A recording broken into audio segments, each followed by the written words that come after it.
देश की सबसे प्रतिष्ठित सीट अमेठी हमेशा चर्चा में रही है।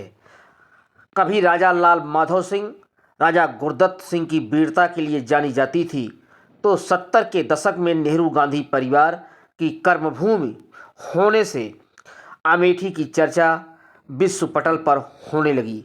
साथ ही राजेश मसाला ब्रांड के लिए भी अमेठी जानी जाती है।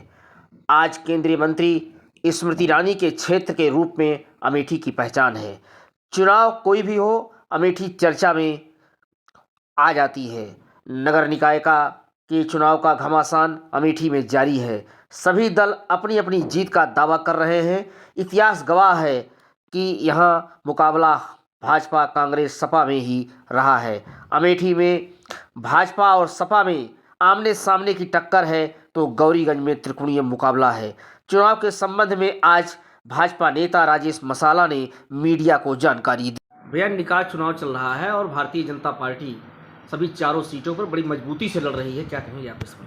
देखिए, पहली बात तो भारतीय जनता पार्टी प्रत्येक चुनाव बड़ी मजबूती से लड़ती है। नगर निकाय का चुनाव बुद्धिजीवी, व्यापारी, इन सब का चुनाव होता है और मैं जहाँ तक समझता हूँ, व्यापारी दूरदृष्टि वाला होता है और बुद्धिजीवी भी आगे की सोचता है। उसने जो ये दौड़ रहे हैं सपा, बसपा, कांग्रेस, इनके कार्यकाल को भी देखा है, इनके कृतित्व से भी परिचित है। योगी मोदी की सरकार है और योगी जी के नेतृत्व में प्रदेश में ऐसा अमन चैन कायम है कि न किसी का ठेला उल्टा जाता है, न किसी दुकानदार को गोली मारकर उसका सराफा का बैग, सोना चांदी का बैग छीना जाता है। व्यापारी को इससे ज़्यादा कुछ नहीं चाहिए। रही बात चारों सीटों की, तो जनपद की चारों सीटें भाजपा बड़े मार्जिन से जीतने जा रही है और विरोधी हतप्रभ हैं।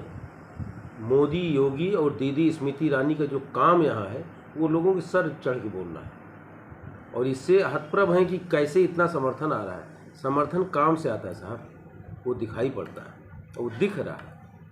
कल आम आदमी पार्टी के सांसद संजय सिंह आए थे और उन्होंने कहा चारों सीटों पर झाड़ू चल रही है, क्या कहेंगे आप?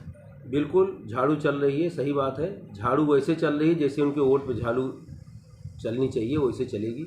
और मैं ऐसा इसलिए कह रहा हूँ कि कल आप भी मीडिया के बंधु हैं और मैं आप सबको व्यक्तिगत जानता हूँ, आप यहीं के हैं।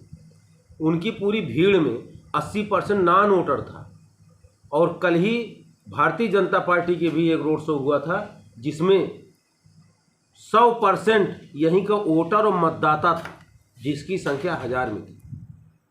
तो अब आप अंतर लगा लीजिए उनकी झाड़ू कहाँ से कहाँ तक जाएगी। और भारतीय जनता पार्टी वोटर जिसके साथ काम किया है, 1600 लोगों को आवास मिला है, वो 1600 लाभार्थी थे और उन लाभार्थी के घर में जो उनके घर के बच्चे, उनकी पत्नियां और उनके बाप जो कहते हैं, उनकी प्रेरणा से लोग आए थे चिलचिलाती धूप में जो वहाँ घूम रहे थे।